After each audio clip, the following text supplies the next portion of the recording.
दोस्त 1947 से जब से देश आजाद हुआ पहली एक औरत ऐसी होगी जिसे फांसी की सजा सुनाएगी। यानी आज तक किसी औरत को फांसी नहीं दी गई। और ये बात मैं इसलिए कह रहा हूँ क्योंकि हाल ही में मेरठ का मुद्दा बहुत ज्यादा ऊपर आ रहा है। एक मुस्कान नाम की लड़की ने अपने प्रेमी के साथ मिलकर के अपने पति की हत्या कर दी और हत्या भी इतनी बेरहमी से कि उसे टुकड़े करके एक नीले ड्रम में भर दिए। लेकिन दोस्त आपको जानकर के हैरानी होगी, अपने हिंदुस्तान में एक महिला ऐसी भी है जिसे डिस्ट्रिक्ट कोर्ट ने भी फांसी की सजा सुनाई, इलाहाबाद हाई कोर्ट ने भी उसे फांसी की सजा सुनाई, सर्वोच्च न्यायालय ने भी उसे फांसी की सजा सुनाई। अब इस समय उसकी याचिका मर्सी पिटीशन यानी राष्ट्रपति के यहाँ पे पड़ी हुई है, यानी उसकी फांसी अभी पेंडिंग में है।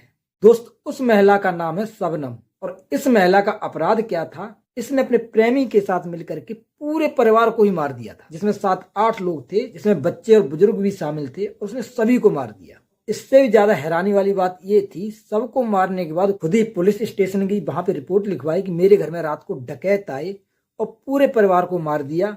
मैं उस समय बाथरूम में थी इसलिए मुझे छोड़ दिया। 2008 की घटना है ये। उस समय मायावती का शासन था। तुरंत मायावती उसके घर पहुंची, उसको गले लगाया, सांत्वना बंधाई, आश्वासन दिया कि तुम्हें न्याय जरूर मिलेगा। और इसके बाद से एक चीज और हो गई, जब मायावती ने उसे गले लगाया तो जो वहां के अधिकारी लोग थे उन्होंने उसकी जांच ही करनी छोड़ दी। उन्होंने लगा इसके साथ मायावती खड़ी है, इसका तो कोई कसूर हो ही नहीं सकता। तो इधर उधर छानबीन होती रही और किसी ने शबनम के ऊपर शक नहीं किया। लेकिन तभी अचानक एक दिन शबनम की तबीयत खराब हो जाती है, तुरंत अस्पताल एडमिट कराया जाता है। अस्पताल में पता चलता है कि शबनम प्रेग्नेंट है, जब शबनम की शादी भी नहीं हुई थी। उसके बाद जांच की सुई शबनम की तरफ घूमती है। शबनम के फिर फोन देखे जाते हैं, उसमें उन्हें पता चलता है कि शबनम ने 400 बार एक ही इंसान को फोन किया है, वो था उनका प्रेमी सलीम।